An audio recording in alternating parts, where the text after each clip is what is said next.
All right, welcome back to your phone or computer and all of that entertainment or thought provoking nonsense brought to you by everyone.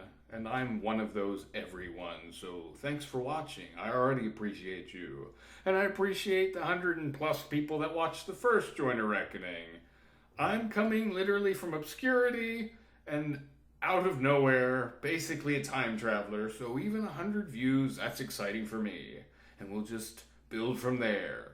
I even appreciate the people that jumped on and were like, no, not my cup of tea. I don't like what he looks like. I don't like what he sounds like. I don't like that he curses so much. Or all the other potential complaints that I'm sure exist because people have a lot to complain about. So I even thank you. So with that out of the way, let me tell you, I've been thinking, and I've been thinking,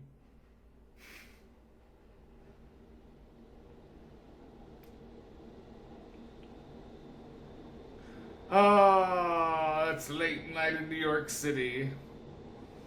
So if you haven't watched this, that's an earthquake. I live on a fault line. If you have watched this already, you can expect this will probably happen one or more, two times through the remainder of this. Is what it is. We live where we live. And we all have a voice and we need to use it. So anyway, I was thinking, before I was rudely interrupted, about the state of the world, but more than anything, the state of American world. I don't know if any of you have noticed, but we don't get along in this country very well. In fact, we seem to ecstatically not get along, like excitedly, gleefully stomp on each other. It's pretty gnarly. And I'll tell you what it really comes down to, what it boils down to, we're not experiencing a consensus reality anymore. And that's bewildering. I mean, there's an older generation that's like, what? I watch TV every night. What are you talking about? But plenty of people don't watch TV every night. Or at all. I don't watch television at all. Haven't been for some time now. So where I'm getting my news or my intuition or my, what I see as reality is very different from that person. And then we could take anyone you could come across, likely is experiencing something different than somebody else. So we're all, it's a mess. It's a total mess. And everyone's perception is drastically different. I'll give you a best example because it's me. It's my example. And it's pretty deep. It's pretty personal. And just to tell you right now, it's not, this isn't for me going to turn into a woe is me podcast. There are plenty of those, but this is important to make my point. So I'll tell you this much.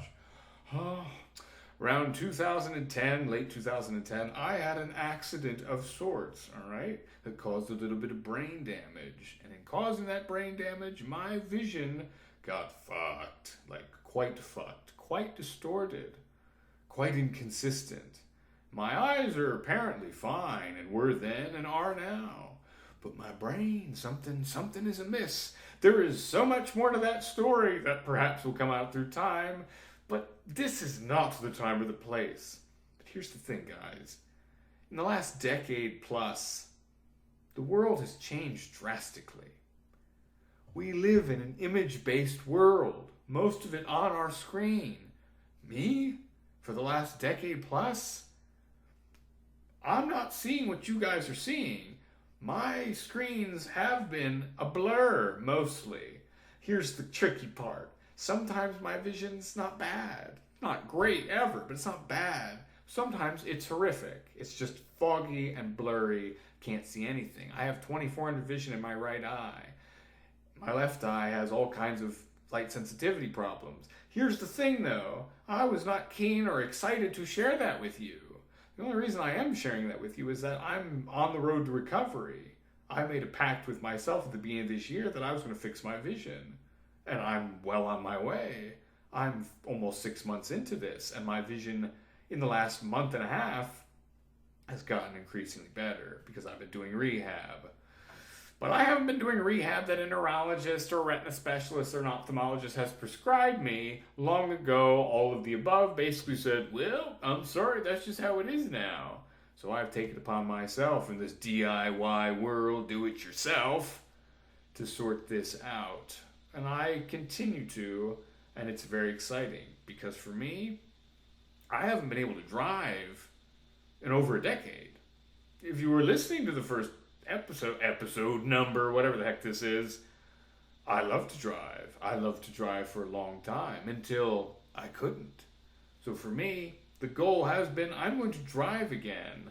And I'm going to, wherever I drive, I'm going to drive and not stop driving. So that's the goal.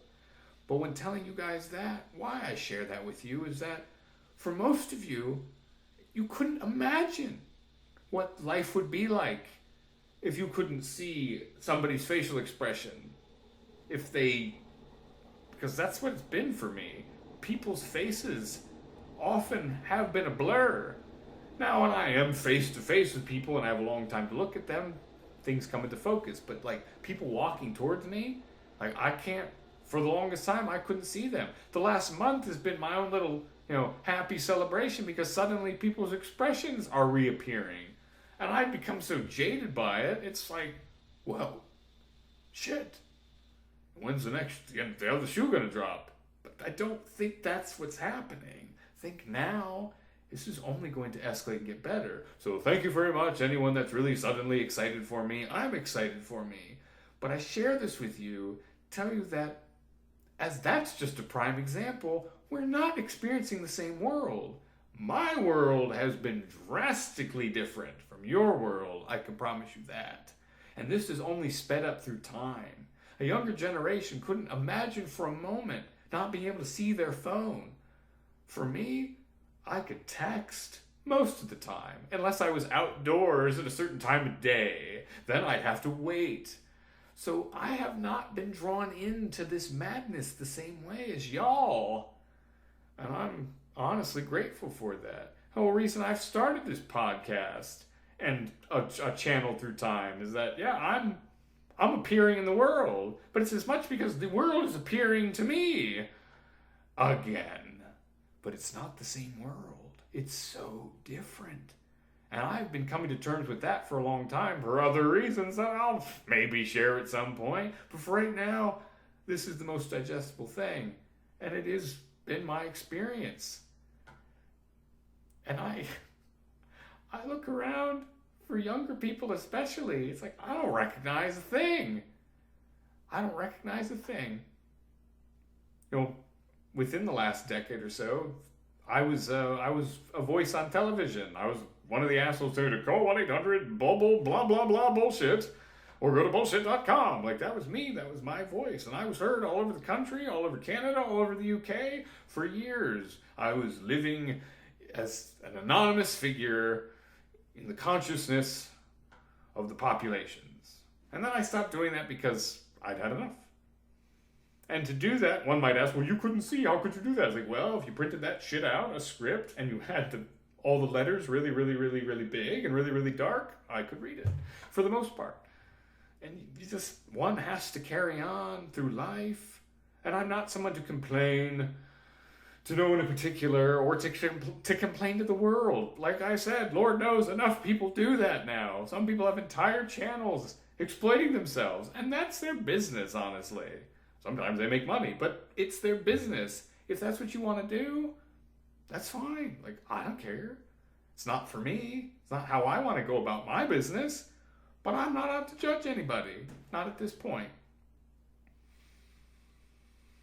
It seems to me a lot of life boils down to people suffer in silence or people suffer in spectacle. And I think the biggest reason so many people are doing exactly what I'm doing right now, people are suffering. And they don't want to suffer in silence. They want to suffer in spectacle. No, and I'll keep it entertaining, best I can. But, it goes all along with what does anyone think anymore? And people are searching everywhere to try to find something that they can relate to and that they feel is real and authentic and maybe something they can grasp onto. I'm doing the same in different ways. But here's the thing, too. That I've only begun in the last little bit watching people consistently because I can see them better. I said I had all but resigned myself to well, I guess this is just it. But, life does turn on a dime sometimes in the absolute best possible ways, and then you lean into that and you find some momentum. So that's what I will continue to do, and I would tell anyone who's going through any challenges in their life to just keep going. Always keep going. Because a decade plus can go by and things can change for the better. And in a sped up reality, that's impossible for some people to even consider. Because it's an immediate, we're a nation of immediate gratification. We have people born into that. I mean, we're a microwave society. And when you grow up with that, when that is literally baked in, is part of the hardware, you will not put up with anything else. I mean, I think about this. When I first started even considering I'm going to do this, I'm going to talk to y'all, I was like, you know what? I want to challenge myself. Can I talk for 15 to 20 minutes? Just see if I can talk for 15 to 20 minutes. Uninterrupted. And maybe keep some through line of thought that's interesting and maybe worthwhile. I only say that because the vast majority of videos are just snippets, quick, like a seizure montage of people telling you something, and then something showing up, something coming from the right, something coming from the left. Maybe I just reverse that. But something to keep your attention because we never have your attention. I think we need to start slowing the fuck down just a little bit. Because from an outsider's perspective, of someone who's been not watching because I couldn't, and now has started to, I've noticed that there's a hyper insecurity vibe of if I don't speed read and talk as fast as humanly possible, and wave my arms like crazy and jump cut so I can get your brain back to a certain place, then you won't watch. And then it becomes a reflex. If it doesn't adhere to that, people just move on to the next thing because people are hyper impatient. So what I'm telling you is hyper insecure and hyper impatient are not good dating matches. But that's where we're at. And now, to go with that thought, we've gone to dating apps in the last, I don't even know now. Is it 5, 8, 7, 10 years? I don't know. I've never done a dating app. Why? Because I couldn't see the goddamn thing. And 2, I'm not a picture. Ha ha ha ha. And neither are you. And there isn't one picture you can take in this world that can encapsulate everything that you are. And yet that's what you're putting out to the world, hoping that some sorry motherfucker who probably is hyper insecure and hyper impatient will fall desperately in love with your stupid fucking picture. I'm sorry, I'm here to tell you guys, it's a terrible recipe for disaster. But you're all going to keep doing it because that's what you've been inundated to. I have my job story of I can't see and I haven't been able to see for a while, but luckily for me, it predates this bullshit. And I was able to talk to girls, and I don't know, some of them found me interesting, some of them didn't. And those that found me interesting, they stuck around for a while until they no longer found me interesting, and then they wandered off to something else. That's fine, that's the circle of life, it's a cycle of pain. We all experience it. But now, if you're in a dating app world, I know why everyone's so miserable. Not just with there's no consensus reality. It's so unreasonable to even think for a second that any of this ever was a good idea. So in saying that, I'll tell you all, I challenge you. I challenge you, man or woman or anything in between, whatever you are, whatever you identify as, if you struggle to relate, if you struggle to speak to the desired opposite or the desired same, I challenge you to start making an effort to talk to people in real life, because I think that's the only way we get out of this madness. And if everything's on our screen, and everything is an echo, because like right now, what is this? If I was arguing with someone, unless we were doing a Zoom chat, it's basically just a recorded argument. And then they would record their argument, and we just have recorded arguments back to each other. And that's stupid. And we don't even need to argue necessarily, but the point is that we need to build our social muscles again. I said in the first Joyner Reckoning, I was a shy kid. And that was true. I'm a fascinating adult, I'll tell you that. People have told me as such. I have enough self-awareness to be aware of that. But I have found it much easier through time. Now, interestingly for me, as I overcame so much, that's when my vision went to shit. So suddenly me, who's always been quick on the upkeep and fast with my thoughts and fast with my observations, suddenly I struggled immensely. But where was I going to go? There wasn't any looking at people online and trying to meet them that way, because I often couldn't see anything. And then if I can't see you real well in person, that was tricky too. So I had to make an extra effort. And I continue to, because like I said, everything's different now. So I guess what I would say to everybody, just throw what we all thought we knew out the window. The world's been doing that for us. The pandemic certainly was a bit of reshuffling the board. But I think that's where we got ahead as a species, certainly as Americans, because I believe I am the eternal optimist. I think we can fix this. But the first thing we have to do is we have to start talking to each other in life, in real life again. We're not going to outsmart each other online and with incredible political views and observations and monologues and have someone go like, oh my God, I never thought of it that way. He or she is right. Let's join their team now. It doesn't happen. People don't join teams once they've decided what side they're on. So, it's a lot. That just poured out of me. But I think that's a start.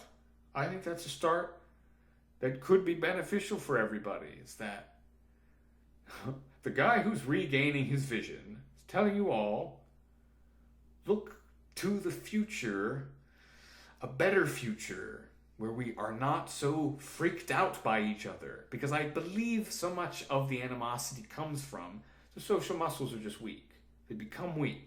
We are too reliant on the screens. And that's funny because I'm talking to you on a screen.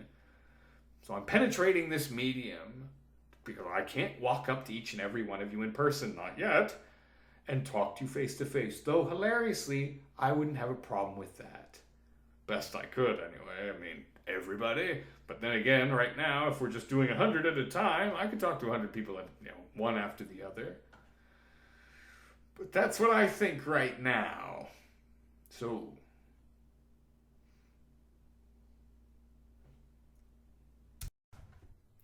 wow, don't we all look better at night? Thanks for watching, guys. Share this video, like this video, and press the subscribe button. It is the only way more people become aware of me. This is not my hobby. I'm not doing this because I'm bored. I am taking the world by storm, one sweet view at a time. Check out my Patreon in the link below if you feel like contributing anything. I'll pay you back in perspectives and insights. It's just a matter of time, kids. Tell the world you were there at the beginning. God bless you all.